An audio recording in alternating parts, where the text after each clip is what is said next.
You've somewhere to be. Globally, the average cost of a slave is $90. Trafficking primarily involves the exploitation, which comes in many forms, including forcing victims into prostitution, subjecting victims to slavery or involuntary servitude, and compelling victims to commit sex acts for the purpose of creating pornography. Approximately 80% of trafficking involves sexual exploitation, and 19% involves labor exploitation. There are approximately 20 to 30 million slaves in the world today, the highest recorded number of slaves in history. According to the U.S. State Department, 600,000 to 800,000 people are trafficked across international borders every year. More than 70% are female and half are children.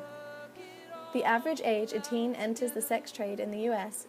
is 12 to 14 years old. Many victims are runaway girls who are sexually abused as children. Between 14,500 and 17,500 people are trafficked into the U.S. each year. Human trafficking is the third largest international crime industry, behind illegal drugs and arms trafficking. It reportedly generates a profit of $32 billion every year.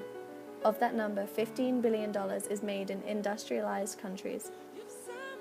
A 2003 study in the Netherlands found that, on average, a single sex slave earned her pimp at least $250,000 a year. Most human trafficking in the United States occurs in New York, California, and Florida. If you're not seeing it, you're not looking for it.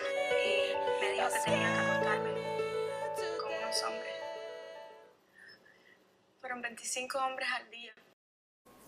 Feminists have made two essential contributions to the analysis of international human trafficking: expanding the focus of trafficking analyses to account for the exploitation of trafficked persons, and paying attention to how the concept of human trafficking is socially constructed in the first place.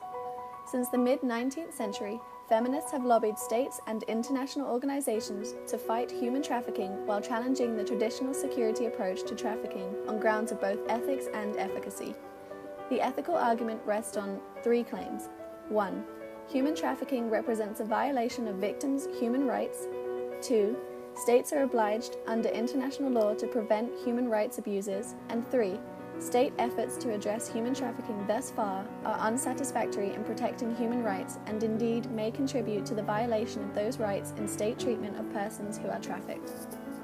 When I first started out as a prosecuting attorney, we were punishing the women, but we were not punishing the men that were asking for the women's services, and I thought that that was really wrong. In response to the apparently growing menace posed by trafficking, the United Nations passed the Protocol to Prevent, Suppress, and Punish Trafficking in Persons, especially women and children, a supplement of the 2000 United Nations Convention Against Transnational Organized Crime. This protocol mandated the criminalization of trafficking, repatriation of victims, strengthened border controls, and more secure travel and identity documents. So what can you do? Let this quote by Elie Wiesel inspire you to take action. I swore never to be silent whenever and wherever human beings endure suffering and humiliation. We must always take sides.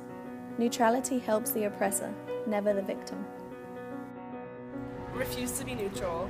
Educate yourself. Spread the word. Be aware. Stand for freedom. Stand for freedom. Stand for freedom.